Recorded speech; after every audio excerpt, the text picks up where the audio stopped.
Alam nyo ba kung bakit laging hinahanap kapag nag-a-apply tayo ng mga manning agency, dapat yung may 1 to 2 years experience? Para maging smooth ang flow ng service dito sa cruise ship mga kamarino. Kasi ang pinagsisilbihan natin dito ay yung mga guests, yung mga nasa holiday, yung mga nasa bakasyon. So dapat kung pwede ay walang sablay ang ating service mga kamarino. Kaya hindi pwede yung wala pang experience kapag nandun na sa trabaho, sa workplace, hindi pwede yung tuturuan ka pa kung ano yung gagawin mo. Kasi pag ganun, madidelay yung service natin.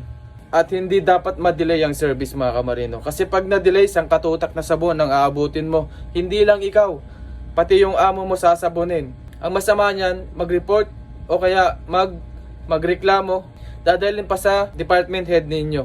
So, napakalaking abala nun mga kamarino. Kaya laging hinahanap nila dito sa cruise ship ay yung may 1 to 2 years experience. So ito, para sa mga gustong mag-apply at nagbabalak mag-apply dito sa cruise ship, ito, tandaan niyo to. Kasi ito talaga yung requirements dito mga kamarino. Kailangan dapat may 1 to 2 years experience tayo bago tayo mag-apply dito. Ito pa, isang dahilan pa. Napakalaga ng oras dito mga kamarino kasi ang hinahabol dito yung oras ng pahinga. Kaya dapat tuloy-tuloy yung service, walang delay, walang aberya, para yung oras ng pahinga o oras ng break ay makakapag-out ka.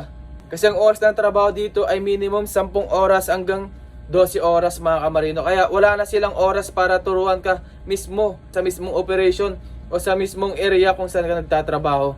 Kapag kasampa mo dito, i-orient ka lang. Pagkatapos doon, isasabak ka na kagad sa duty.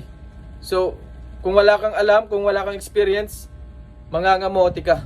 So ayun, para sa mga gusto mag-apply at nagbabalak mag-apply at gusto makapagtrabaho dito sa cruise ship, please, kumuha muna kayo ng experience ninyo. At least 1 to 2 years mga kamarino. Nang sa ganon, pagdating natin dito sa cruise ship, hindi tayo mangamote at hindi nakakaya sa ibang lahi. Ang dami kasi nagtatanong kung kailangan ng experience. Yes po, kailangan po ang experience dito sa cruise ship. Hindi ka po makakapasok dito kapag wala kang experience.